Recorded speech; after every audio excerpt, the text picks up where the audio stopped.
I'm a street child. I'm a runaway little girl at 15 years old out of Kentucky named Kathleen Maddox. I didn't have a husband. My husband's name was Scott.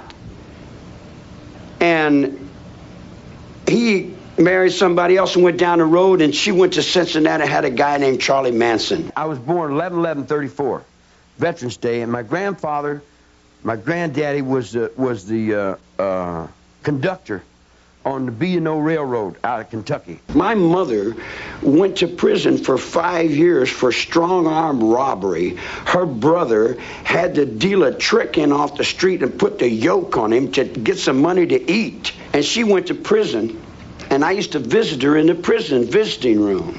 The only thing my mother taught me was that everything she said was a lie. And I learned never to believe anyone about anything. My mother got out of jail. My mother got out of the joint and put me in with the monks, in with the Catholic monks, the brother monks there in Terre Haute, Indiana. They treated me like they treat all the other kids. But I seen them as a bunch of old women. So I ran off from there. I escaped out of the hood. Got out of that hood and went on. Went to Chicago. Got in the juvenile hall. Cook County Jail, Chicago, Indianapolis, D.C., Virginia. I did a lot of time in Virginia, all over the country. I've been in and out of jails. Out of the Kentucky mountains, when my uncle said, "We ain't surrendered. We're still rebels, and we'll be rebels until the end of time, because I ain't accepting no Yankee school." My Uncle Jess told me, "Don't go to them schools, boy. Keep your own mind." He said, the mountains here are dying. You got to go down there and get it. I'm just one little kid. He said, "Well, it's just one little world. Get on about it. Do it." He said, "Don't go to those schools, boy." So when I was 9 years old, I set the school on fire, and I went to reform school. In 43, and I've been fighting ever since. I have been raised up in a different world than you've been raised up. I've been raised up in the penitentiary. There's no weakness in the penitentiary. There's no sorrow or remorse in the penitentiary. I'm only as violent as I have to be. If I don't have to be violent, I'm not. But I was raised up to where if you didn't fight, you got fucked. If you didn't fight, you got taken away and your stuff was taken away. I'm as whatever I have to be to survive. Survival takes precedent over programming. Survival is the center in the vortex of justice. Laws and rules, regulations are made to serve man, to serve survival. Years ago in prison, man, prison was only to give a man a chance to start all over. It was Christian justice to give a man a chance to be reborn. And the Salvation Army and all them good people would always give us Christmas packages and give us a chance to get back and give us a chance to help come back to society and do right. But they've lost sight of right. They don't even come and they don't even help nobody. They just lock everybody up and wait for them to come out and burn them up again, man. They don't even know what the hell they got a penitentiary for, or why a penitentiary's for. They think a penitentiary's to lock people up, and then they say, no, a penitentiary's to punish someone, and then they're not sure, and then they're splitting their attitudes, and they all put on suits and get in circles and put on faces and lie to each other. We're all locked in the Second World War, and I can't get free until we unlock the Second World War. I'm standing here in 1944. They said the war's over, but I don't believe it. No one told me it was over. No one that was in the truth told me it was over. All them liars went down the road and said it was over, but no one that I knew that was telling me the truth said it was over. So I guess it's not over as far as I'm concerned. I wrote Hess a letter right before he died, and he never answered me the letter, but he sent me a word. And the word he sent me, he gave me a name. He said I was Abaraxis. He sent me that. He said that was who I was. He gave me that name. I've been in jail since 1943. I live in jail. Like a lot of kids. They get busted when they're 8 and 10 years old because they don't have no parents. The jails are full of them. Are they full of them? They're full of kids that don't have no place else. That's daddy right there. I didn't have no parents. When you don't have any parents, you got nobody, there's no place else. I'm going to take you off the street and throw you somewhere. I've been in here since I was 9 years old because I didn't have any parents. There's a line that the judge sets on. There's a premise of crime. that the Supreme Court sits on, that the government and the crosses sit on. I have been behind a judge since 1943 in the infinite consciousness of those black robes. 1944, I went into a judge that was the same judge that was in Nuremberg, that was hanging Waffen soldiers over there in the war. I stayed in the judge's robes under Dr. Hartman. I'm like his little boy. He raised me all my life. Everything I know, I got inside. I don't have any parents. I don't have mothers and fathers and family unit like you guys do, you dig? I live in prison. I was raised inside the judge's body. I'm in the judge's robe. I've been on record, all my life's been on record, and I'm not violent. I learned that whatever you put out, you get back. And I don't like to be hurt, so I'm not going to hurt anyone. 1944, I went to juvenile hall. I didn't get out till 1954. I got a little girl named Rose, stole some guns, went to Georgia, burglarized a store, got a straw hat full of dimes, and came to L.A. I turned 21 years old in the L.A. County Jail. I wasn't out but a hot second. I've been in jail all my life. See, I never realized that people outside are much different than the people inside. People inside, if you lie, you get punched. You get misused. You don't lie to the lieutenant. Lieutenant don't lie to you. There's a certain amount of truth in prison, and being raised in prison, I was raised pretty much in the light of that truth. Probably, if you notice, people that tell the truth generally act like they're kind of retarded. Mentally retarded people I can communicate with real good. And decent dumb people, man, we talk like crazy, you know. In other words, I'm all right with those. And kids, I'm okay with. But when you get grown up, then there's a lot of problems. I don't get along too good with grown-ups. And they get me in trouble. People get me in trouble because I don't have the mental capacity to adjust to the outside. And when I get out there, I'm like a little kid. I'm like a little baby in a lot of respects, you know. And when I got out, all your children would come to me because they never had anybody to tell them the truth. All this stuff about Charles Manson, the guru, the person that people follow, is that true? Sure. I get out of jail, and these kids come around me. Yeah. They say, "You're God. You have the voice of God." And I say, there's a whole penitentiary of guys like me. You know, I'm nothing. I'm just a messenger. I'm a witness. That's all. I'm just a poop butt that dropped out of the penitentiary. And they seen something in me I didn't see in me. They seen a nice guy. And I'm not a nice guy. I agree. But they seen that. So I said, well, as long as they seen the nice guy, I'll reflect the nice guy. I'll be the nice guy to them. So I played as much nice guy as they could deal with.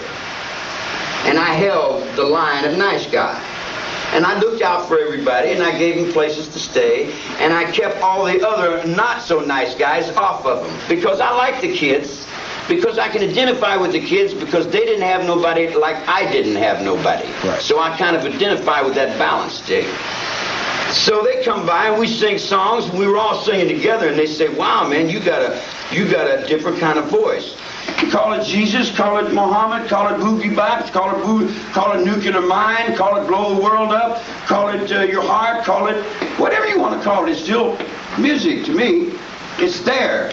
It's the will of life. Your music is Barry Manilow and all them ooh pop pop, and they sing it to little girls for $1.25. I'm singing up where God rolls. I'm singing up in the top echelons of the music. It kind of reaches in there and breaks all the pattern in your brain. I admit I influenced everybody out there at that ranch. The reason that there was a lot of girls around that place is because I play music. And I play pretty good music. They say that I was a leader in a family of people, which is bull.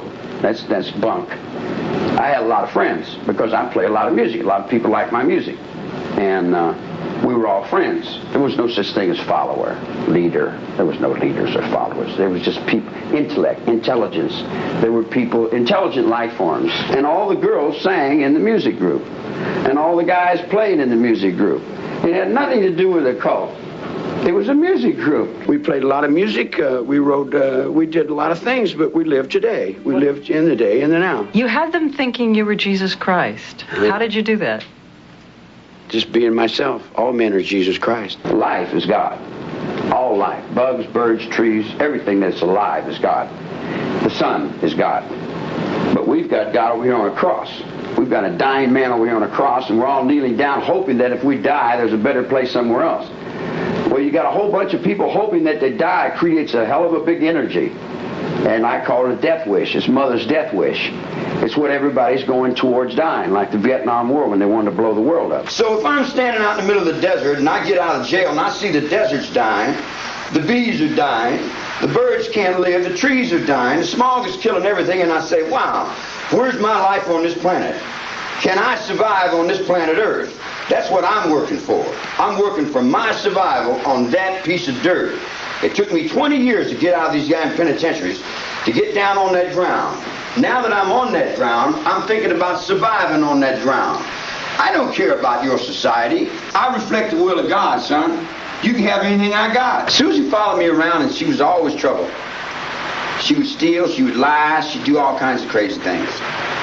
And the only thing I could do, see, you got to realize, the woman's got the thing over the man. The woman sends these guys to work every day.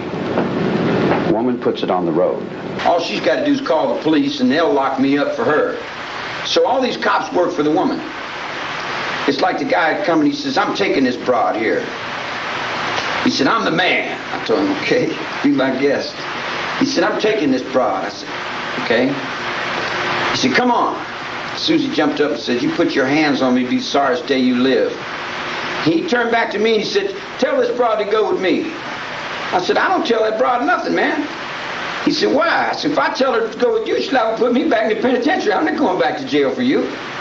If you can't get over on that broad, man, don't come bring that old weak-ass shit to me. So he pulls his knife and wants to stab me.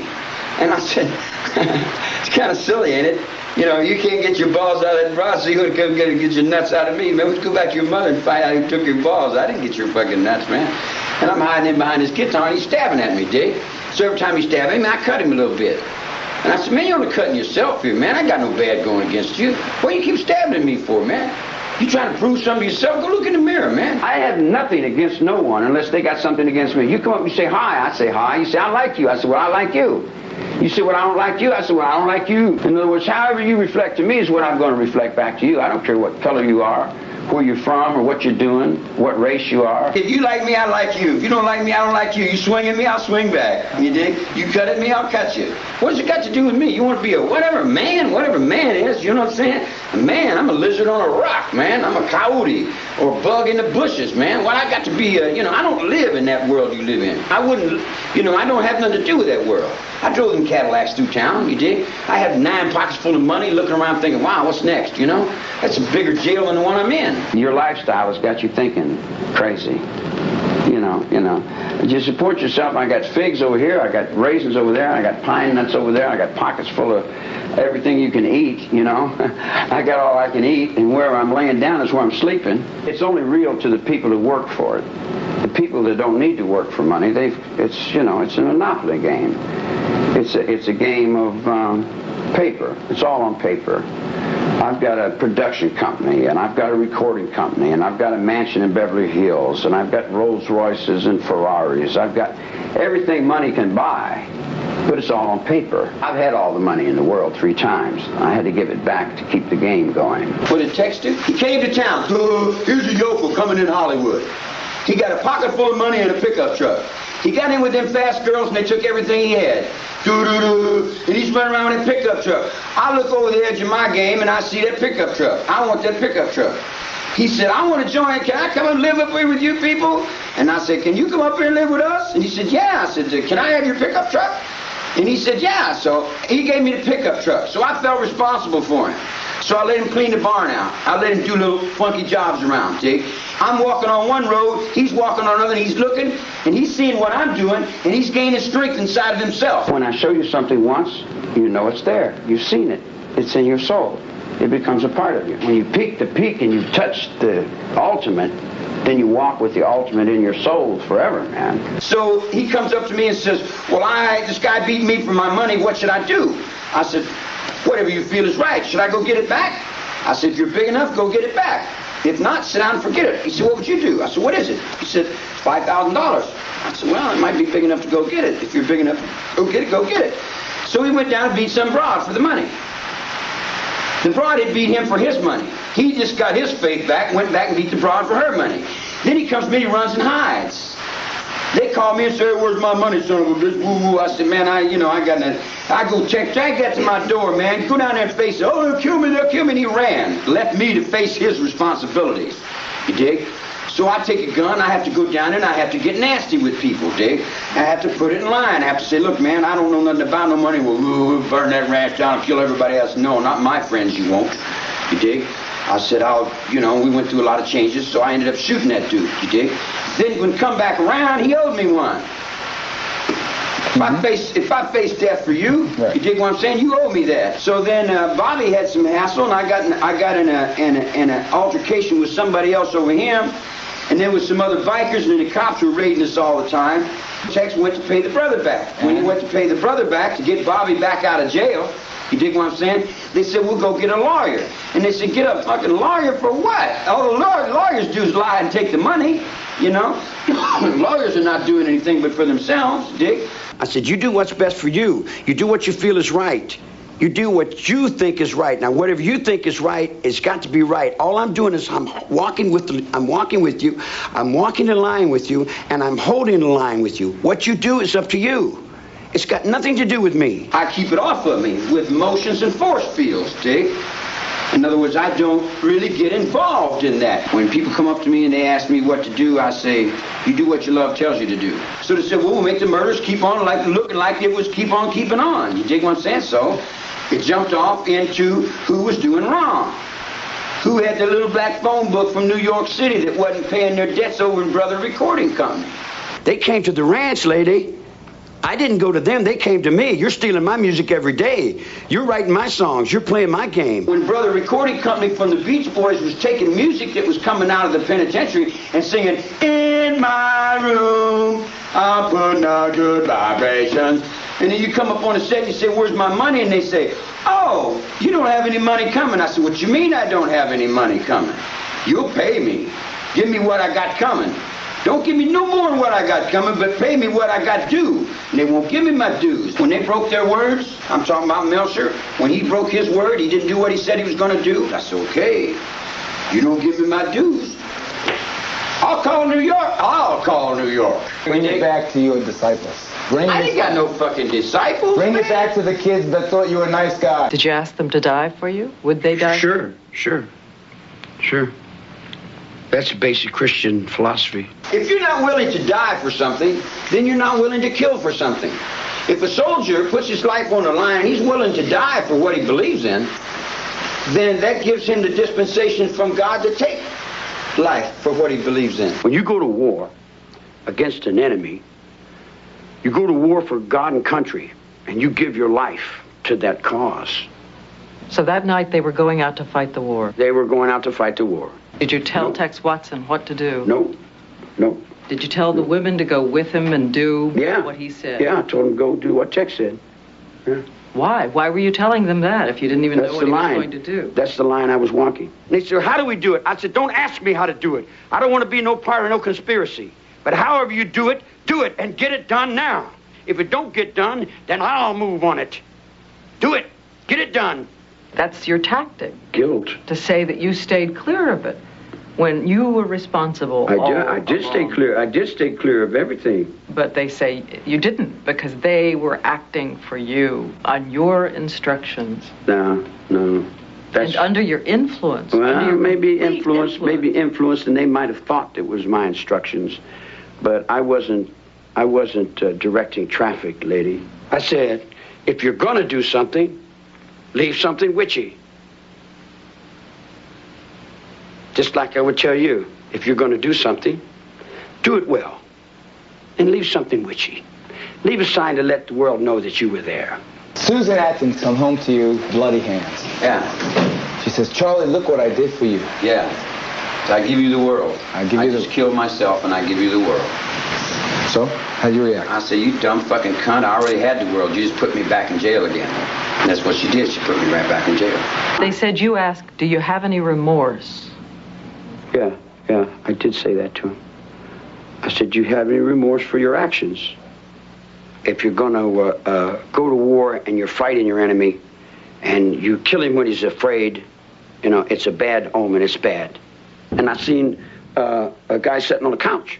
And I laughed at it. He said, hi. I said, hi. The text came in. I told the other dudes, I'll see you later, man. You know, like, I'll catch it on the run, man. I'm gone, man. And I split, man. Why did you leave? Why did you leave them there? Okay. I keep a close watch on this heart of mine.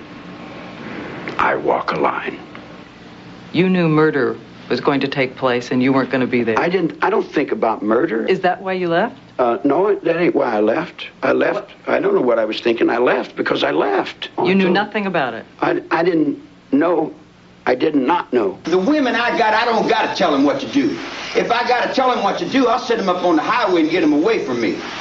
I don't deal with women I got to tell them what to do. They know what to do. If they don't know what to do, they better stay away from me. And in your case, they knew to kill. They knew to take care of me. They knew to kill for you. They knew to look out for number one. They knew to kill for you. No, kill. They knew to kill pregnant women. You still, why don't you and the DA get in the bed together, man? Because the whole country's the DA in your case, man. Oh, no. He made $600-700 million on the idiocy of the public.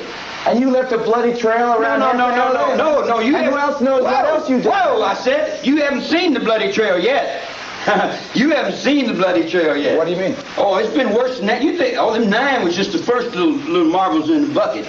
There's a whole row of people out there that's been getting killed. I tell you like this, yeah, I chopped up 9 hogs, and I'm going to chop up some more of you motherfuckers. I'm going to kill you as many as I can. I'm going to pile you up to the sky. I figure about 50 million. If I could get about 50 million of you, I might be able to save my trees and my air and my water and my wildlife. You want to kill 50 million people? Well, that's just a drop in the bucket to what's really coming. Yeah, that's just a drop in the bucket to what's really coming. There's 9 dead people out there. There's a lot more than 9, son. A whole lot, and there's going to be a lot more. You want to make your confession now? Confession for what? What do you want me to confess to? The others. A lot more than 9. How many more than 9 are there? Well, I think Tank got his brains blown out for lying, didn't he? A couple snitches, they got found burnt to death over there in Sacramento in the trunk of that car. I think there's a whole row of people that's dead out there because they're out of balance. They're not in line. When Lino Badianca got stabbed all up and all that gold and all that stuff was laying all around, the little black phone book from New York hit list was gone. That came off the top of another penitentiary in Leavenworth, Kansas. They come off the top of that poker game over there in Nevada, over where the divorce courts are running down through Denver and all that. In other words, there's a lot more to this road than you see.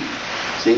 Why did those girls murder for you? Why did Tex They didn't murder for me. You told them to. No. Come back, DA. Come back. That's not reality. What is? No, reality is they did what they did. They're responsible for their own actions. I'm responsible for my actions. I live in the truth with mine. If somebody else comes up and lies on theirs and they're snitching to that cop and they're writing notes and they get busted and they get their throats cut, hey, what can I say? They say, you made it happen. I didn't make nothing happen, man. I can only be responsible for one human being. My own self. I don't justify or not justify. I lay it out there. What people do with it's their business. If they decide to run up and kill Sharon Tate, that's on them. And these were people that you had talked about helter-skelter. You had talked about bringing the vengeance of the world down on people. You had told them. Sure. You had told them that to kill others was to give them life. Yeah, exactly. But you didn't expect them to go out and do this. No. Wait, whoa. I don't live in anticipation, woman. I live on now. I'm in harmony with the truth. I didn't kill anyone. A guy comes up to you and he's freaking out and he's going through changes and he says, I'm going crazy. I'm having. I say, relax, man. Everything's all right. No, my mother, she's doing this. It's happening now. I say, everything's cool, baby. Be cool. Maintain. Sit down. Relax. Everything's all right. He said, is? I said, sure, it's all right. Everything's perfect, man. Get in harmony with life and relax. He said, really? I said, yeah. He said, everything is beautiful, isn't it? I said, yes, it is. An hour later, he come back and he said, I killed him. I said, what the fuck you come and tell me for? He said, well, you said everything was okay. You said everything was perfect. You said I couldn't do any wrong. I said, what I meant was maintain, man. Bring it back to how in the universe, Charlie. Did they misunderstand you to the extent that they would slaughter innocent people? All right. There was no innocent people to start with. Why do you say Sharon Tate wasn't an innocent person? Wait a minute. Wait, No, wait, Charlie. I can't let you get away with that shit. Terry Milcher was supposed to do some things with music he didn't do. So? Terry Milcher lived in that house. So? Nobody knew Sharon Tate lived in that house. Tex took responsibility for that, man. And you read his book, he said he did that. He said he did it because he thought that's what I wanted him to do. I never told him to do anything. I told him, do what you know is right. Like I would tell any human being, do what you know is right. Do what you feel is right inside of you. So killing Terry Melcher was okay? No. He broke his word, man.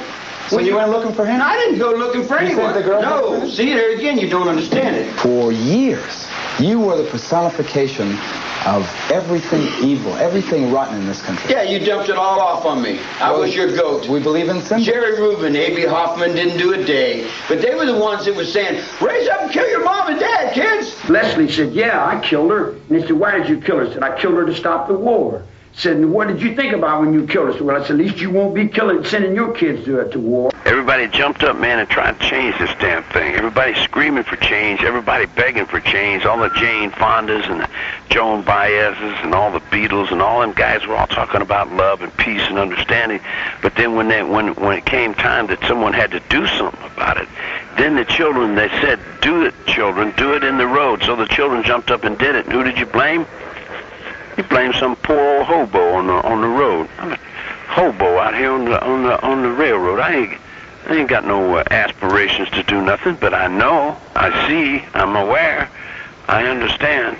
All these demonstrators, they'll run out and demonstrate for a nuclear power plant and go home and turn electricity on. Now, where does love become love?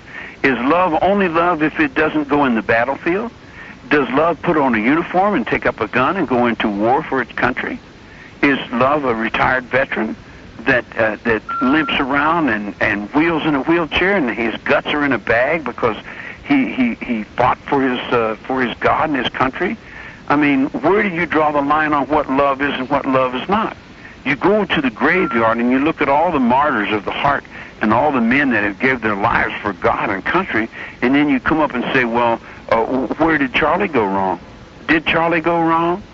Or was the ocean of the spiritual movement in the world to bring change into this planet, did it start way before Charlie was born and everybody else is wrong?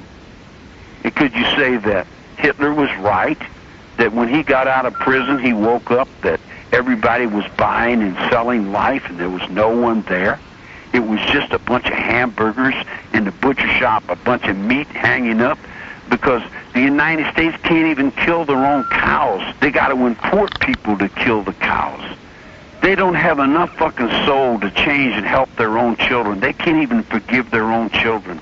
They'll let the fucking world bring people and empty prisons from India, empty prisons from Cuba, from Latin America, from Puerto Rico. They empty prisons from all over the world into the United States, and the United States can't even forgive their own children for doing exactly what they raised them up to do. Why don't we do it in the road? And then all these kids are out here doing it in the road, you dig? And then you're singing all that stuff and saying, well, it's all Charlie's fault. Hey, man, I didn't write the songs. You tell him, baby, won't you light my fire? Baby, won't you light my fire? And then the kid grows up, and what's he start doing? He starts lighting fire. You say, no good kid, firebug. You throw him in reform school. Well, you get stuck with it because you left a trail of dead bodies. I didn't leave a trail of dead bodies. Come on, Charlie, stop bullshitting me. When you think I lied, then that's because you got a lie in your heart. And then you come back and say you got heart, but you got no heart with lie. The lie beats your heart beats in the truth, man. See, the truth is honor. Honor is the truth. Without either, you're both in trouble. Probably lie every day or you're a fucking liar. You see what I'm saying? In other words, if you're lying, you're not lying to nobody but yourself. Nobody else cares. I was the only guy that cared. I was the one that picked the kids up out of the streets and give them a little place to stay. But I learned better than that. Each one of those people that you call my family, they were geniuses. They all had college educations. Every one of them was very smart young people. They were a generation of the 60s. I wasn't a generation of the 60s. I'm a Bing Crosby fan, not a Beatle fan. I'm 55 years old, man. 53, 54. I'm up in the 50s. I'm not a teeny bopper. Yeah. I'm not a teeny bopper guy. The Beatles were like punk rock is to you. That's what the Beatles was to me. That's not my era. You guys make me into be something I wasn't. I never had a beard or long hair in my life. It wasn't that Manson turned. It's that you guys turned, see? Here's the perception. You think the Grateful Dead was the hippies. The Grateful Dead wasn't hippies. All the people that got busted in the 40s were the hippies. The Pachucos were hippies. All the guys that used to smoke grass in the 40s and 50s all went to prison and suffered. And then the upper middle class people come out and found that what they were doing was cool, so they started doing what was cool and started using our language and rapping our rap and talking our talk and walking our walk and growing our hair and growing our beards and then coming back from the beatnik land like they were hippies, like they had come up on something new. Then they sacrificed all the beatniks and that created the hippies. Then they sacrificed all the hippies and that come up the yippies. And every time it gets right up to where the Jew's supposed to sacrifice himself for what he's preaching, and the people that are in the peace movement are supposed to make moves so they can have peace, they all turn back to war and get uniforms and get crew cuts and go to Wall Street and say, well, we done growed up now. We're not hippies no more. We're dippies or slippies or what do they call them? Yippies. We're yippies now. And then we fight for a group of people to help bring change and off the oppressor and get him off to where we can get out of the oppression. And then these other motherfuckers that were fighting for the oppression join the oppressors, and then they come back doing the same goddamn thing, only worse. It's just a circle suck of bullshit, you know, and it's all doomed to destruction because no one will give it a chance to live. And then all the kids go back to Baby, Won't You Light My Fire, and all those programs that are set in those heads all start going crazy. After you go through all these different levels and you come out and you see God in you, and God is all around you, and God is everything, and you are everything, and everything's a part of you, and then you say this, and you know this, and you feel this, and you have this in your soul and in yourself, you dig? It just scares the shit out of everybody, and everybody gets to running, and they get to hating you, and they think you're bad, and then they want to kill you because they feel if they kill you, then they don't have to think about this anymore because they don't want to face this level of reality. They don't want to see that everything that they know is just crumbling before them, and they have no thoughts in their minds, that their minds wasn't really their minds anyway. It was just a reflection of somebody else's mind. It was a reflection of somebody else's mind. If you wasn't in behind a mirror somewhere, there was going to be no life left in that perspective because it was all going just totally fucking insane. All the yippies were hippies that didn't want to stay with what they were saying. They were saying they wanted this change and they wanted to stop the war, and all the Joan Baez's and all the motherfucking Patty Hearst's and all them fucking asshole bitches that in the movies like that, Jane Fonda and all them fucking dizzy-ass fucking witches, they wanted to change the world, but when the children that were living up underneath that dogma turned to change the world, then they fucked up and said, well, that was all Charlie's fault. Charlie did that. Charlie got all those children in trouble. He brainwashed all those children to do that, but Joan Baez and all them Nancy Sinatra and all them ass witches and these boots are made for walking all over your ass, you dig? So then they come back with all that motherfucking horse shit and say that I was the brainwash capital of the world when they were doing that long before I came on the set. I was a beatnik, not a hippie. I was playing bongos down in Venice Beach and smoking grass in 51, 52. I pitched horseshoes with Frank Costello in 1952, Lewisburg, Pennsylvania. Possible. I run out of the barber chairs in Cleveland, Ohio. I played drums with Montagna in Santiago. I ran with a vato named Jesus. He spelled his name Jesus. He was Panamanian, you dig? We called him Zero. And they said that was me because they hooked it on me, said, we're looking for Jesus. The cops made a joke about it. We're looking for Jesus. And they said, are you Jesus? I said, no, my name is Manson. They said, oh, that's what we thought. Manson, son of man, you're him. I said, him. And then they made a joke out of it. You know, then when they booked me in for arson, for burning up them tractors out there and trying to put the water back on the ground, they come back on me like I had been calling myself Jesus or something, you know. And everybody in the so-called Manson family that you guys gave me after I got busted, which there was no such thing as a Manson family. It was a musical group called Family Jam. What about Helter Skelter? That's the district attorney's illusion. That's his trick. That's a reflection of his fear, his sex paranoia, all the games that... But he won that reality for you guys. When he said, I versus the people versus The people that he represented, he won Helter Skelter as a reality for those people. But that's got nothing to do with me. Helter Skelter was a nightclub in the desert. That's where I run a poker game and I shoot dice. And I make money and I ride around and do buggies. It's funny, they say, you're going to the desert. I said, I was going to the desert? I said, LA's in the middle of the desert. What's wrong with you, dummy? He said, you were going to the desert? How can I be going to where I'm in a conspiracy to go to where I'm standing? You know, it doesn't make any sense, man. I mean, it makes sense to you people. Helter Skelter is just simple, just confusion. That's been happening. Helter Skelter is what? Race war? How long has there been a race war? How long have we been in race war? English? How long have we been at war with races? Since we come out of the caves and you didn't like Irishmen? It's been a race war. All my life I've been in the middle of a race war. Why have we been fighting all these years? What have we been struggling for? They always cover it up and never let us really know what the problem is. They'll cover it up with all kinds of confusion and never let the children know what's really going on. They just buy and sell their blood. How do you have peace on this earth? You can't have peace on this earth unless you let Second World War die. You want to keep the Second World War going? You want to keep selling and buying Germans and dead Indians on TV every day? You know, that's got to stop. The Second World War's got to stop. And it's got to stop in the Jews. The Jews won't let the Second World War stop. They keep the Second World War going. They keep it going. They keep it going. They keep perpetuating it because they're making money. As soon as the Second World War was over, they never stopped the brainwash. The brainwash that they were selling the American public was making money. You see what I'm saying? They were making money. They're not going to stop making money. If the combination's there to make money, they're going to keep selling it. They'll ride on you till there's nothing left of you and sell your blood all the way. They'll sell war from one door. They'll buy and sell guns out of one door. And the next door, they'll sell love and peace. And they'll agree with everyone and swear to God that everything's just perfect for a dollar bill. They'll go right back into the money. And the money's not their money. Now that they've got their own country, before they didn't have their own country. They didn't have their own money. The only way they could live is in somebody else's economy. They had to scrimp for nickels, scrub for dimes, you dig, save every little thing they could get, save every little rag, you dig. They were oppressed, beat, fucked over, misused, and then when they get in an up position, they do the same thing down on other people that have been done to them. It's like a circle of oppression.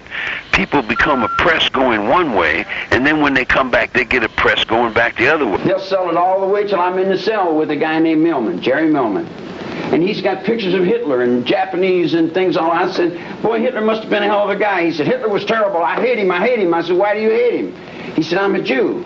I said, well, why do you enshrine this guy? Is he your daddy? And he looked up to his mother's fear. And his mother's fear was Hitler. Hitler was like his father figure. He loved Hitler, but he hated Hitler. He needed Hitler to hold him up. Because Hitler was holding his hate up. Because without his hate, he didn't exist. He didn't have no reason to live unless he had some hate. He didn't have any reason to buy and sell unless the money held him up. If you took the money away from him, you took the hate away from him, he'd be gone. So how do you communicate to a whole group of people? You stand up and you take the worst fear symbol there is and say, there, now I've got your fear. Now I've got your fear. And your fear is your power, and your power is your control. You fail to draw the line in your own mind of where your life is. You've got off into where your hate has pulled you off into. You need your enemy to hold you up. You need fear and hate and deceit and lies and confusion to deal with, or other you have nothing else to do. It's doubtful that if Hitler came back that anyone would even know about it in anyone's world except his own. It's doubtful that the unaware would be woke up, or that anybody would be raised from the grave of their own ignorance. Why are there 20,000 murders a year? Because the district attorneys are selling your blood, man. You're selling it. You're buying it and selling it. Crime factories are buying and selling crime. What is a crime factory? A crime factory is this fucking thing here. This is a crime. This is where we create our crime. This is a crime factory for jobs and profit. We can stop the crime. How? By stop buying and selling it. If the long as we're selling it, it's going to be there. When you take it, you put up an image, you put this image up, and you say, here, kids, don't be like that. Don't take them red pills, kids. They didn't know there was red pills until you said, no, you can say no. You can say no. You can't say no. I didn't know I could say yes. Then you come up and tell them, go out there doing them burglaries. You're no good. Get up against that wall and shine a light, scare him up, held him up against the wall, and shake him down and say, we know you're out here doing these burglaries. And then these guys are practicing all this macho John Wayne trip, you dig? And then the kid goes, woo, and he runs off and does whatever they're programming to do. See, there's a reverse side of everything, too. There's a positive and a negative. You put right, take right, put it right on the wrong side. And then everybody's following it right into the wrong. And all the kids are growing up following this right into the wrong. And the kids are going to get through. When the wave comes in, the wave goes out. And each time the wave comes in, the wave goes out. And you're all going to get the reflection in the mirror that you put in this child here. The government's not working. The system is not working. And they won't admit it. They think building more prisons is the solution. Building more prisons just adds more confusion to the problem that's already at hand. It's like a cake that you got that's turned bad. You got to cut some of it off the edge. So which edge you going to cut? You got to cut the edge that's holding the deception, that's holding the lies, that's holding the confusion, that's holding the brainwash. And any man, any person with any mind at all, if you break it all down and boil it all down, what does it boil down to? The people that are rolling your money. The people that are controlling your money, the people that are in control of your media, the people that are controlling your music, the people that are in control of your books, your mind, your legal perspectives. They're in control of your judges. They're in control of your courts. They're in control of your lawyers. They're in control of your mind. They're charging you rent to live in your own brain. The graveyard is the only thing that's worth a fuck. The rest of it is a bunch of horse shit. You just run around chasing a little ball up and down the damn field as if that had something to do with something. Stop cutting the children out of your life by telling them, get off the phone, don't do this, you can't hear that, hide this from them, hide that from them. They got to find it sooner or later, one way or another. You did, didn't you? And you found it to be so goddamn miserable when it got to you because someone had hid it from you. That's why you got in the mess that you're in, because someone hid the truth. And as long as you do the same, you're stuck in that frame. The premise of your reality sets in the judges' benches, man. The judges' benches represent crime. The police they do the will of the judge. The attorney general does the will of that. The governor does the will of that, all the way up through the Pentagon, all the way up to where the bombs drop off on the rice farmers. It all starts down here in the courtroom. Charles Older, my judge, it was the Flying Tiger in the Second World War, Reagan's appointee. I wonder who's got my horse now. Or where did the gun come from that killed that people? Did you know that was Ronnie Reagan's gun? You didn't even know that, did you? What do you think of Vincent Bugliosi? Bugliosi is a machine. He's a well-programmed machine. And he made himself a big lot of money. You don't realize how much money he made. You'd be very jealous if you knew how rich that guy was. What do you think of him in substance, though? In substance, he's mother's perfect child. What do you mean by that? Well, he's done his lessons real good. He knows all the books real good. He's right down to the last little decimal. In order to talk to him, you would have to make it so. I couldn't talk to that dude because I'd have to make it so complicated. They did anything they want. In other words, a DA, like they'd be talking a lot of shit. I'd say, why are you prejudicing the people with that? He said, well, we got to do it to write a book. I said, write a book? He said, what do you mean? He said, well, if it goes out through the courtroom, then it's part of the public record and we can use it to write a book.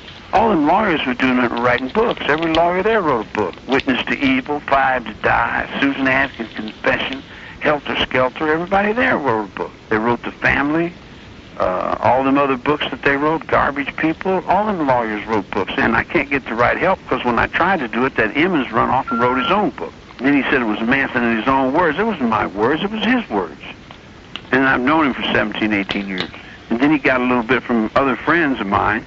And he just put it together, the rest of it for himself, and made it up. I was only out 2 years. Now, how the hell am I going to control 35 women in 2 years? I knew Linda Kasabian. I seen her 3 times in my life. Maybe 2 minutes in my whole life I seen the broad. She come up to the ranch for about a week, and she said, hey, my name is Linda. I said, oh, Linda.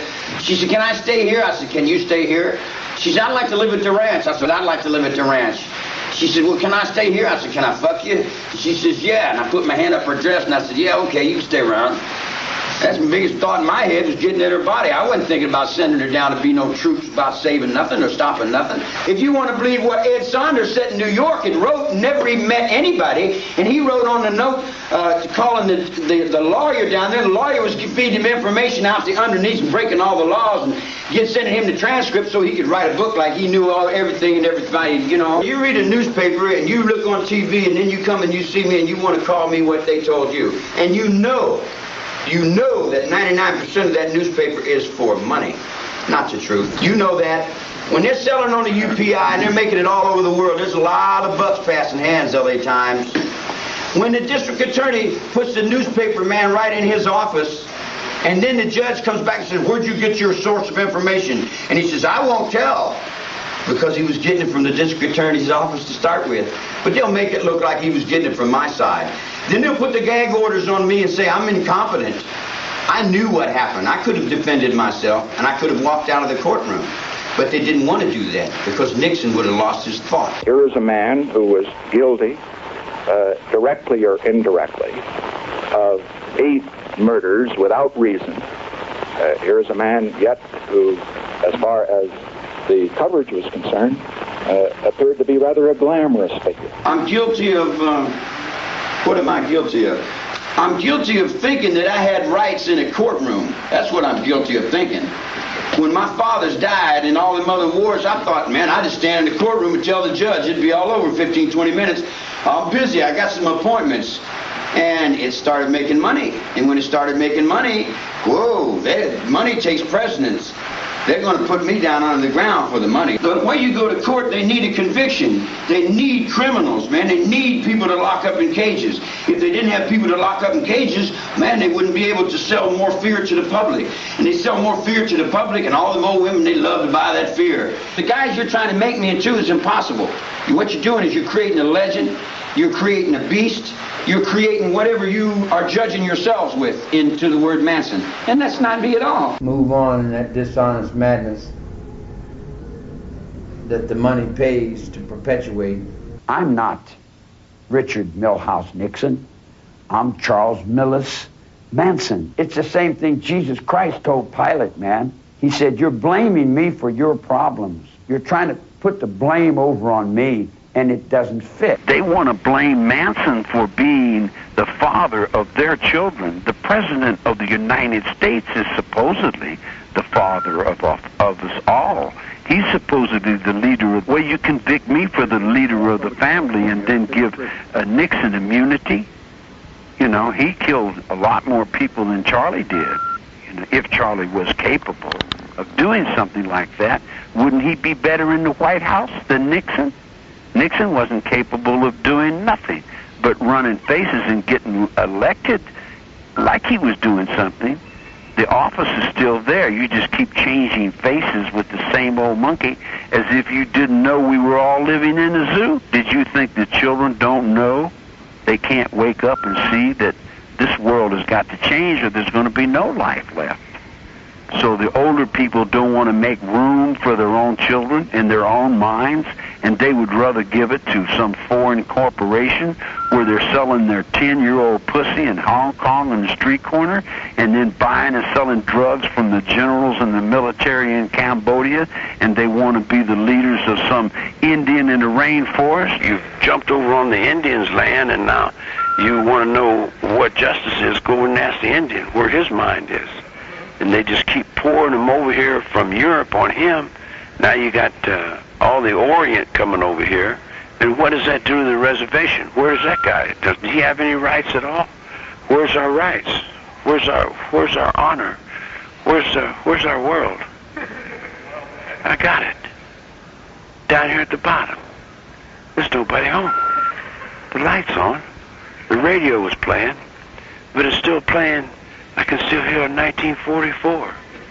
I can still hear 1943. Nothing's changed. In the United States, when you're running the United States, you ain't running in nothing but con, nothing but bullshit, and nothing but devil. You're running in nothing but demon. United States of America is the demon of the world. Do you have any confidence in the world that you were raised in? Do you believe in the people that took you to school and taught you the things that you believe in? When you know the truth is that they're all lying anyway. Even they train Oliver North to get up and lie to the world in the Marines uniform. After the Marines fought and our wars and died for us in all of our battles, then they get some fucking asshole like Oliver North to get up and lie in front of the whole fucking world and then wear a Marine's uniform in the court with a lie in his mouth. A real Marine would have knocked his brains out because he had no right in that uniform after lying. When you lie in the uniform, I don't give a fuck what uniform it is. If you lie in that uniform, you're going to lose your uniform sooner or later. Then you can have Wendy Mandela over here telling you how the moon's going to shine with Jesse Jackson when he tells you in church that he's lying and faking and double dealing about some white whore on the goddamn street corner with some black Muslim wearing a white hat talking about he's somebody's daddy and he's the original man. Circumvent biology and chemistry from Norway and find out why the doctor's over there helping those people when he can't even help his own up out of the goddamn penitentiary. Rather than try to put a man on the moon, let's try to put a man down on earth. If you get up and you do a good job, if you get up on the stage and I do a good job and they all, man, would be jealous, they want to get up on the stage and push me off, they'd want to fight me, they'd want to bite me and pull on me and grab me, they want to pull me to pieces and tear me to pieces, man, because they want to be me so bad they don't want to let me be myself. I have to run and hide in the desert. I will not pretend to wait for you to grow up again. The universal mind, all times wake up, all times. Wake up, all time. Those in the mind who think they have a mind are not in the mind because the mind has no time. The infinite consciousness that lives in the infinite soul carries on from your children and parents to children, and everything you see, all that you hear, everything you're told. And the way you're told it impresses your minds within, and the way you are is what you conceive of with the programming they gave you, giving you all those things they call rules or sins or something later than something other to get in, some insane brain that had thought they had something to hold on to other than the truth that exists within the self of each individual in conjunction with the soul and the spirit and life that lives in all things. I really am stupid. I'm smart in some things, but other things I'm dumb in. I'm a hobo. I just fell out of the penitentiary. I hadn't been out of jail long enough to do anything. I had a motorcycle, a guitar, and a sleeping bag, and a bunch of broads following me around talking about I was Jesus. I didn't invoke any names. They put that on me. The Spirit laid that over on my track. Your courtrooms have convicted me for being Jesus Christ in one courtroom. Well, and then in the other courtroom, you convicted me for being the devil. Now, if you believe in your own courtrooms, you convicted me for being the father of this country. They said I was Krishna Vinta. Krishna Vinta died in Box Canyon in 1949, and they put that cult over on me. That was the cult that was in Box Canyon in 1949 when I was in reform school, 20 years before I even grew up. They put that guy on me and said that I called myself and I stood up on the cross and I did that. I didn't do all that. You're projecting the thought when the DA jumps up and says, hey, this guy did so and so and so forth, and he's booby bob and that's what that makes me into. That's not what I am, man. That's not me. That's what these fucking ignorant assholes need me to be. He needs me to be violent because he needs his ass kicked. He's begging somebody to kill him, so he needs me to be a killer because he wants to die and go to heaven and be with Jesus. I think that you are an evil person. Right, I'm evil. I'm terrible. You are too. Oh, yeah, I'm awful. I'm awful. You're a murdering dog, Charlie. Oh, I'm a terrible dog. I'm a fiend. You're a mass murdering dog. A mass murdering dog. And where did you get these ideas? I guess the evidence. But does it pay you to say that more? I mean, if I paid you to say the other way, would you walk backwards? Would you want to make me into those things? Would you want me to? Do you need someone like that in your world?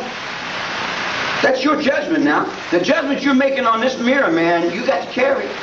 You want to make me a terrible, violent, no good, so-and-so, and roo-roo, when actually, in reality, I'm a deadhead, man. I've been dead since 1951. I died in a penitentiary in solitary confinement. Didn't you understand I've been in jail since I was 9 years old? I got nothing in my mind. There's nothing in there. I just go, oh, yeah. Oh, you did that? Oh, well, is that right? You did that by yourself. I learned a long time ago, you can't never tell nobody nothing.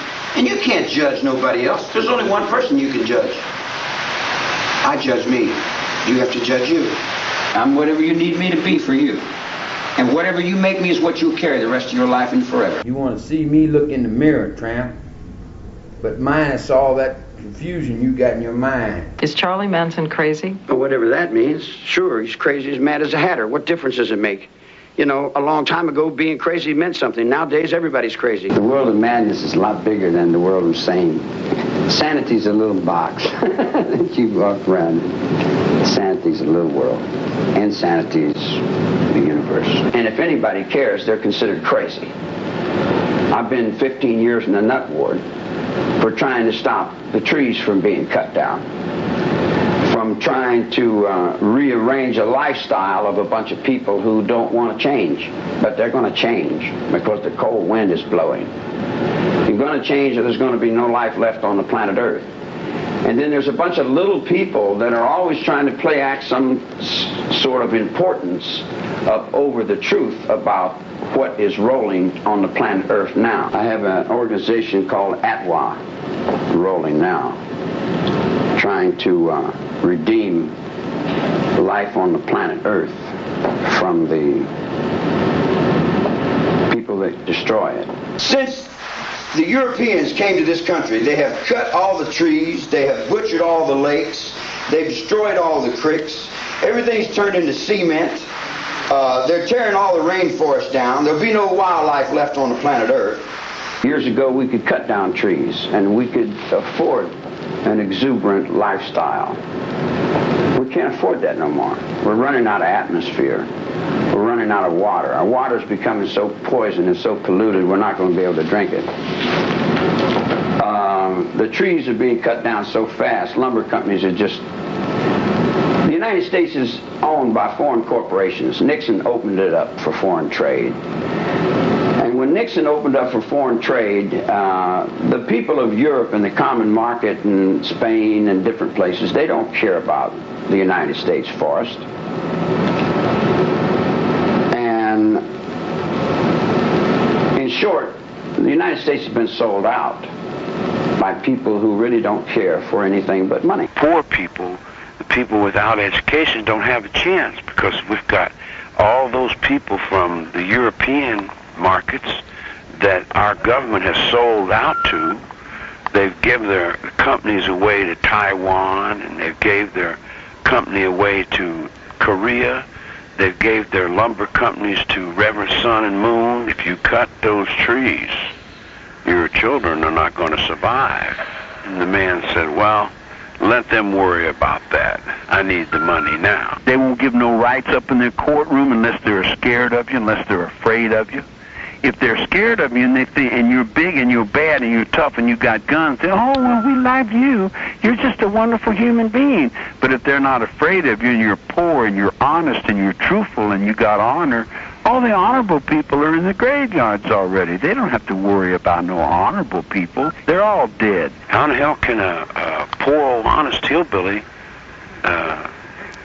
get any action going for his chickens and his cornfield and his horses and his cows? Because we got no voice. The people got no voice. The government is supposed to be we the people, but it's not we the people. The government has already been bought and sold. They've already sold our government. Forget Abraham Lincoln, because Abraham Lincoln was not a good guy. J.F. Kennedy was not a good guy. They sold their children for votes. They gave up their morals and their ideals and their ethics for money. They put their whole country and all the value systems of the whole country and money. The most scurvy motherfuckers you put up on the top. The public's a bunch of assholes. When it comes down to it, they're for sale. You got a public, their minds are all going one way, their bodies are all going another. The money's going another way. I started a rebirth movement in '67. Everybody else stole it. Carter stole it. Everybody said, oh, this is us. They locked me up and say, oh, this is us. We represent that. You know, I'm important on that. And then they'll want to make their little decision. Then they'll say, let me get in there. Because everybody wants in there first. You know how that goes. Starting all over means starting all over. And when you start all over, it's a constant rebirth thing. And it's not going back to Sunday school or with Swagger or Baker or the Pope or the rope soap. That's all dead. And not in those silly little churches that you people play that 10% to beat somebody out of their tax dollars at 700 Club where the witch paints her face, gives her daughter's ass the garbage can out the back door, and then talks about how much she loves Jesus out the front door for another $1.25. You can catch me on the radio. You can see me in a TV show. You can read a book or play act a crook and find yourself inside me or me inside yourself anyway. Society wants to die. A car drives down the street, they throw cigarette butts over in the rainforest. They burn up the damn trees just because they don't want to put the cigarettes in the ashtray, and they don't give a fuck. They throw their garbage out on the road. They throw their trash in the ocean. They don't want to get up off the water. You dig? You tell them, man, you're killing us. You're killing your children. And the children are trying to get out from underneath this goddamn bullshit. And I am moving for Atwa, my air, my water, my trees, and my wildlife in every way I know how, in every way I can. Your justice system ain't working too cool. You know, so I imagine that there'll be another one phoenixing behind, doing what's right. All we're trying to do is do what's right. But doing what's right in a world full of people that don't know what right is, it's difficult because you got so many interpretations and so many different people in different directions. You've got 1,000 Jesuses, you've got 1,000,000 devils, you've got 25,000 Napoleons, you got every kind of insanity going in the world coming. And Atwa also means at war, if you put an R on the end of it. At war with what? Pollution. A revolution against pollution. Well, when you're cutting the trees down, you're taking my life. When you're polluting the water, you're taking my life. You've got to stop cutting trees down, period. There's no slack. There's no in-between. There's no controversy. There's no attitude. There's nothing towards it, but you must stop cutting the trees down or we're all going to die. The reality of the Holocaust is all them dead fish that you see in the ocean. It's when you go over and you see where the forest used to be, there's a shopping mall. Where the lake used to be, there's a goddamn fucking drive-in. Where the freeway is, there used to be a creek and a river. And where prisons are, used to be lakes. So all the prisons are in your lake beds where there used to be. It took nature 50,000 years to put the beginning of a lake here. It took man and the bulldozer 5 years to tear it up. So we're tearing up all the land. We're tearing up all the precipitation. We're eating up all the goddamn fucking resources to where there's going to be no energy.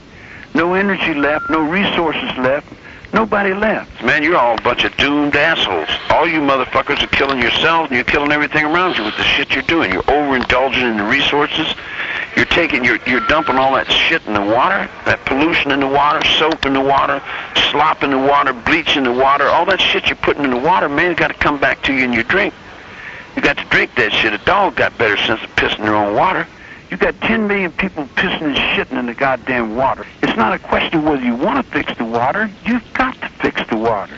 The water's our spirit. The water's our mother. If we don't have no life in the water, what the hell are we going to do with money? What are we going to buy and sell if we got no water to drink? But nobody gives a fuck about the water. They would rather worry about the money. Now you try to face it and do something about it or stop it, and then they call you a criminal, lock you up in the nut ward. Do you know how many people have been sacrificed in this very same thought? How many people have jumped up on the freeway and tried to stop all the automobiles, wounded 8 or 10, 12, maybe 15 people, killed maybe 6 or 7 people, went to court and got designated nuts and went to the nut ward and hung themselves and died? And then some fucking dog killed a goose and someone says, let's feed it to him in potato chips. You've wasted a lot of time, man. And it's your time you've wasted. And you can say that to the rest of them people with them big fat guts that run around talking about the father. They watch the father die in the jailhouse every day and it doesn't matter to them. They pile their enemies on top of their friend. And then when their friend dies, then they go around and try again. Now they can't kill this door, they can't shut this motherfucking door. Now what you gonna do, tramp? You're gonna get up on the motherfucking road sooner or later. That's what you're gonna do. If you don't get up on the goddamn road with it, there ain't gonna be nothing left of you. The only way you can put order into the world, or anything as far as that's concerned, you must take control of it. If you're going to fix a car, you have to have the car to fix it. If you're going to fix the world, you have to have control of the world to fix it. If the military could wake up, then the military could grab it up and run and take over the whole world. That's the only chance we got of survival, is to pick back up the same thoughts that our fathers had and raise it up from the grave, change the guards, change the guns, stand the men up to attention again, put them out in the field of honor, and start all over again. You haven't heard some of the things that goes on. Yeah, you don't know about them places. And there's secrets, inner sanctums that you'll never conquer. Never in your wildest imagination will you ever be able to conquer those chambers. Unless you get some help from a power greater than yours. And you know who that is. The mind is all. All is the mind. And you can't get hooked up with the mind until you get hooked up with the truth. And you can't get in the truth until you establish what is in the know.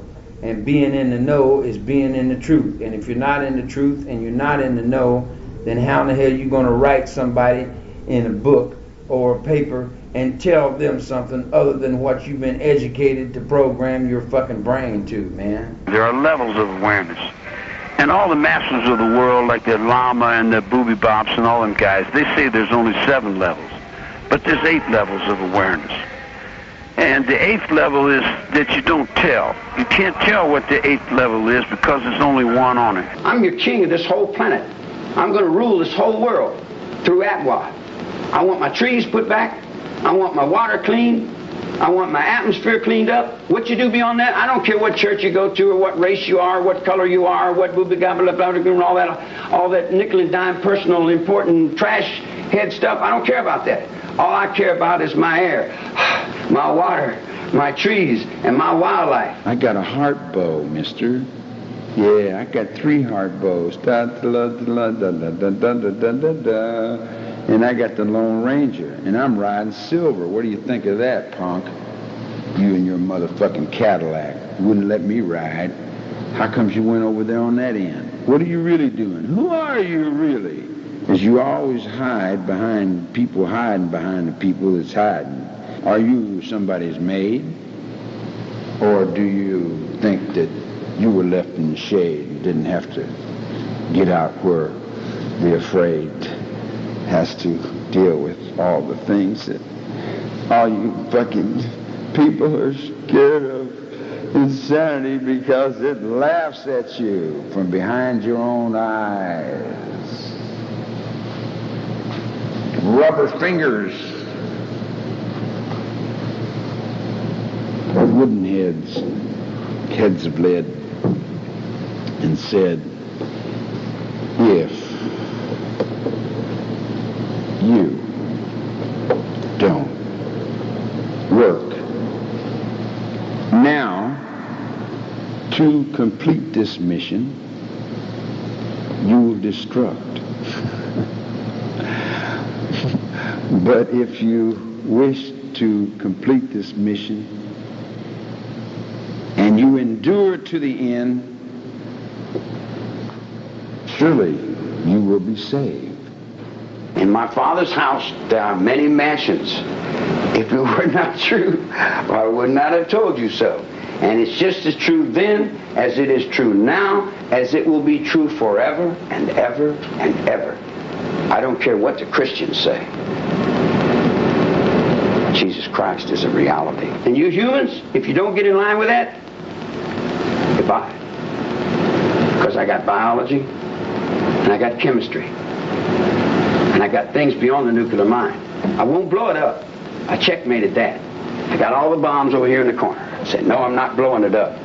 Now the next step of dealing with you suicidal maniacs that won't get up off of my life, my air, my water, my trees, my wildlife, my fish, and reaping these thoughts is reaching out into those different chambers of thought and reaping in those heads and readjusting it in through the crosses, because the preachers represent the courtrooms too, and the priest represents the courtrooms. And when those kids picked up the cross, they picked up the cross for a reason. Each one of them had a reason for picking up that cross. One of them was trying to save Lake Mono from extinction. Some of them had something else going. Other was in ecology. A lot of the kids want to stop the war. All the peace movement of the 60s. I come out in 1967. It was already jumping, man. And there was a bunch of kids who were working out their problems for that particular time in that particular space. And each had to do what they felt they had to do for the problems that they were working on, which really had nothing basically to do with me. In other words, if I'm with you, whatever you do is your business. I tell you, if you drink out of that cup, you're going to get so-and-so, and you say, well, roo-roo, and I say, well, that's up to you, if that's what you want. If you go ahead and do it, I mean, that's you. I don't break your will. I'm on the premise of reality. I walk a real road. Tex went crazy, man. He tried to stand up and walk where I was walking. He tried to be a man in a woman's body, and it didn't work too well. And he went out of his mind. As long as I can reach in your mind and control your fear because you're a coward, I'm going to play any game I can play on you all the way to the White House. And then when I take over, I'm going to laugh and say, you were a bunch of weak people. I don't see how you made it this far. Can I fuck until then? Why don't you transfer me in red and blue into the same cell? Because our minds are hooked up anyway. Hello? Call him Patty. Don't get fat, Patty. You know how to go. Keep down. Oh, Susie, you still got problems, I see. You always get stuck with the shit, don't you? You always pick up the pit.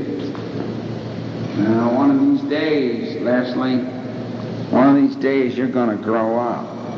When you grow up, you're going to surprise to find you're not there. It was only a reflection of Patty's love. Patty was only a reflection of Mary. And Mary was a reflection of, and that was a reflection of, and this is a reflection of, brought to you by reflections of.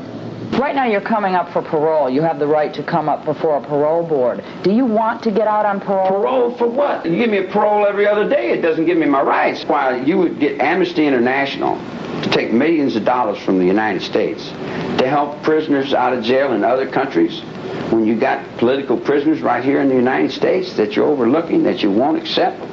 You got people all over this country that are in here for political reasons. If I don't have any rights, he doesn't have any rights. He doesn't have any rights, and you don't have any rights. I see Reagan getting up in the United Nations telling the world how human rights are so important and how we should give all the humans rights. And then he turned around and asked him on the darker side, what about Charlie? And say, oh, well, he don't deserve no rights.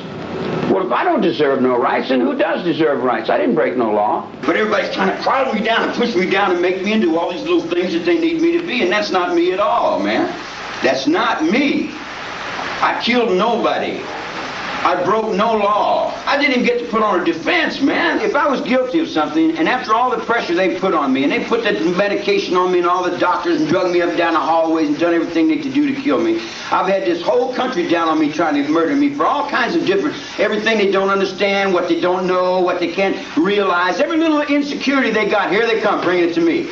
And I got to carry it on my back. Do you think I would still be here if I was guilty of anything? I've sat in that cell 18 years. If you sit in that cell 2 weeks, you'd be banging your head on the wall. You're right. Yeah. You know, so you come and live with yourself in a little old square box for 18 years with everybody getting down on you. And they haven't touched me, man, because I know what I did. I don't break laws. I make laws. I'm the lawmaker. I'm the one that lays the track down. They drive the train. I lay the track. I make the laws. If I take this chair and I knock that light down, I'll make a whole new procedure with it. Yeah. I make the laws from here. I'm a whole institution by myself now. Yeah, I know. They won't let me go because they need me to hold their brains up. People are scared and they use me as an excuse. They're afraid of what they don't understand and what they don't know. How do you stay in touch with the world outside the prison to know? I'm thinking the world outside the prison. The judge represents me. I stand in the courtroom. The judge represents me. The lawyer represents me. The attorney general represents me. They represent me. The whole thing represents me. My father's died in the Second World War for my rights, and I didn't get them. What are you asking for, a new trial? I'm new. I haven't got the first one yet. These jealous snake that's on top of me are lacking in manhood. So they don't want nobody like me to live. They do their damnedest to kill me every day they get the chance, you know. You take 20 years, 250 district attorneys, 5,000 policemen, everything the news media has got. You put it on one person. And then you come to me and say, explain it away. How can I explain away all the misconcepts in 2 or 3 minutes or 5, 10 minutes? Give me a trial in a courtroom. Give me my rights in a courtroom. Had you let us put on a defense, we could have explained to you why it happened. I didn't have anything to do with killing those people. I was involved in the episode that was surrounding that. I was involved in changing the world for Adwa. I was involved in all the things I was involved in. I was involved in a music group called The Family. I was involved with a lot of different people doing a lot of different things, but directing someone to go do something like, I appreciate those kids, man. I thought they did right. I thought they did good. I really did. They sacrificed themselves and gave themselves to stop a war that they didn't want to be responsible for. You know, they did what they felt they had to do. And I didn't say they was wrong.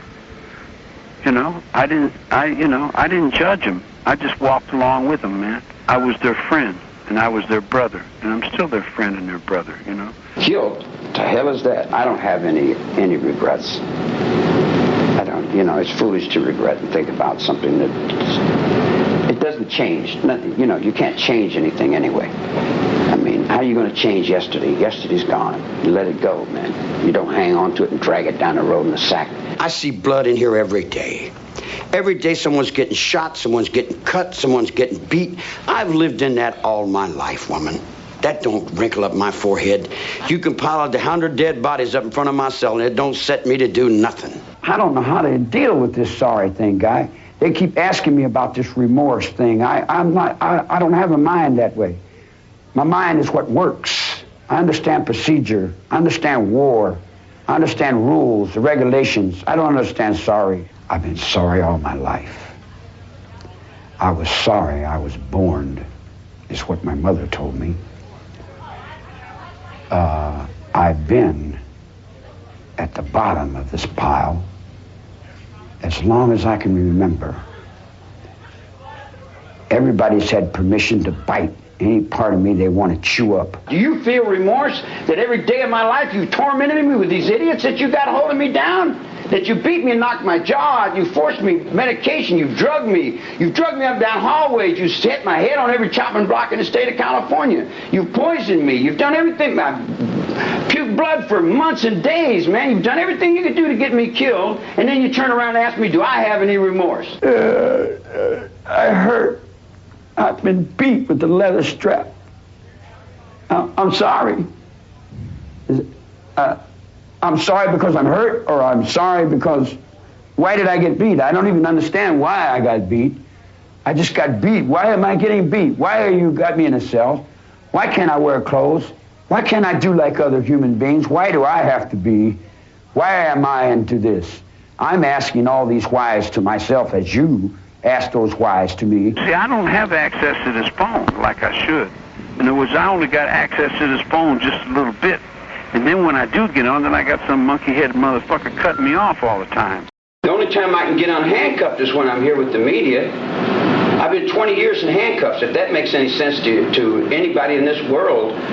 20 years in handcuffs, so he can play daddy, to you. I mean, get off that trip, get up off of me. I've spent 23 years in a solitary cell, and even on Devil's Island, you didn't keep anyone over 5 years. You've broke every record that they've ever set on the planet Earth. You only kept Christ on the cross 3 days. Put your fucking neck in there. Yeah, and you'll think about what you did to me, buddy. I'll bet you remember one thing. I bet you'll be there for always.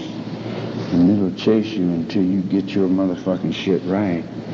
You know goddamn well you ain't been right every goddamn day you've been dealing with me now since 1969, little witch. It's gonna be better for all. You let me get on down this fucking hallway and quit playing this bullshit off. Because I really got nothing to do. I want to walk around and shovel out the barn. I'm getting tired of playing with you. Any level you're dealing, I got to dance in the game for it, because I've been through all that insanity. If you want to give me my rights, then you get your authority back in your judge.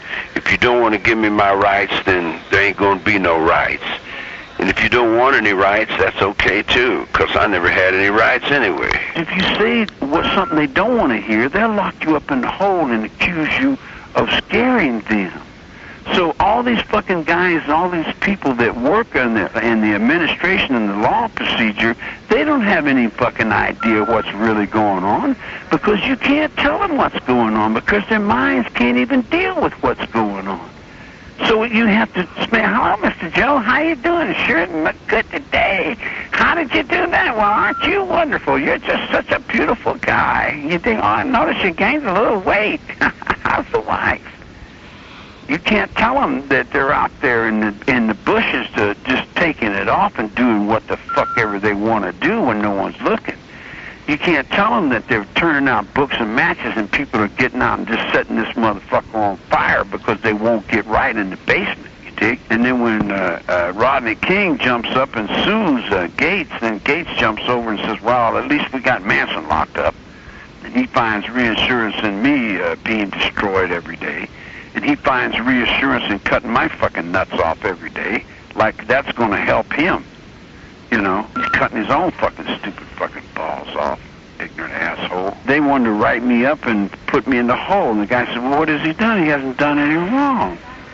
Well, there must be something wrong here. We just don't know what it is. He can't do that. OJ does it. Everybody else gets to do it. Why can't he do it? Well, he can't do it because they're, and they don't know why. It's just, I can't do it because no one wants to let me live. And you're either going to have to give me my rights in a courtroom, or you're going to have no courtroom. They crowd me and I got this little space. My life is bigger than this little space. What prison? You got a prison in your mind? You see what I'm saying? You're in prison, son. You're the one that's in jail because you think there is such a thing as a prison. You're in jail. You're in prison, man. These guys here are in prison. I'm not locked in dollar bills. I'm free, man. I'm free. I'm sitting in a line. The guy comes up and draws a line and says, you're in prison. I said, oh, I'm in prison?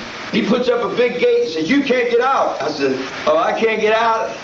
He says, yes. And then they dress up in uniforms and walk back and forth and have little passes and paperwork and things. And I look at them and they say, we're keeping you locked up. I said, oh, you are? I didn't have anything else to do anyway.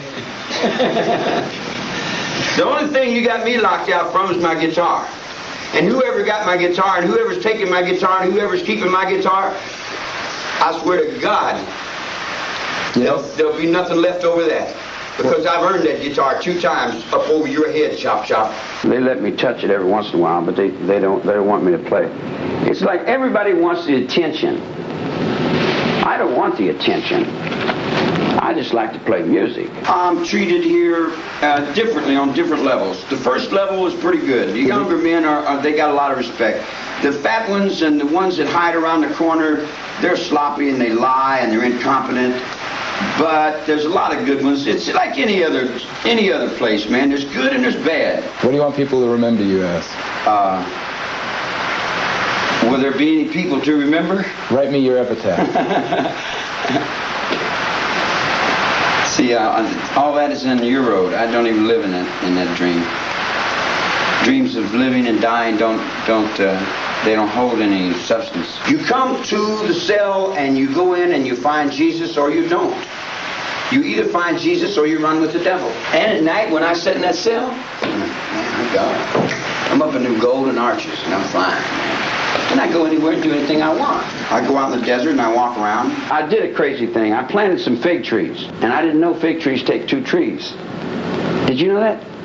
There's male and female trees. I didn't know that. And I was planting fig trees, and every water hole I'd go would plant 1 tree. And I figured 1 fig tree at this water hole would be just right for the water hole. But then I come to the gym, I looked in a book and find out, man, you got to have 2 fig trees to have fruit. So I got a whole bunch of water holes out there with 1 fig tree planted. I got some power wagons out there. You leave your body? I'm out of prison. I get out every day. I get out in these guys every day. I get out. I'm everywhere. How the hell you gonna lock everywhere up? I'm everywhere, man. I'm all things. I live in the desert. I live in the mountains, man. I'm big. My mind is big. I'm cutting the water off for L.A.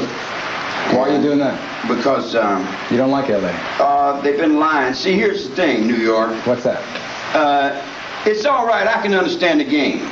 And I can't blame you for doing what I would do, and I'm most done, I've done just about everything. I heard that. So I got no judgments. You dig what I'm saying? But when you get to stepping over on my toes and breaking my legs, why do you feel the need to get down on me? Is that going to make you look any bigger? What if I just jumped on you and beat the dog shit out of you? Would that make you feel any bigger? You would have to have 3 friends your size to jump on me. Yeah, you're a dreamer. Yeah, you're a dreamer. This interview was a piece of shit, man. We could have did a hell of a lot better, guys. God damn, what are you talking about? We could have. You should be a media critic, Natural. All right, put this in my pocket. Media critic? Tell me about the 50 million hogs again, Charlie. You want to kill 50 million people to save the tree? Oh, come on. You see what I'm saying? All you're doing is you're looking for blood. You're looking for fear. You're looking to self-death. I killed everybody since day 1. I've murdered them all. I'm God and I've killed everybody. Now what? Well, I'll let you think on that one.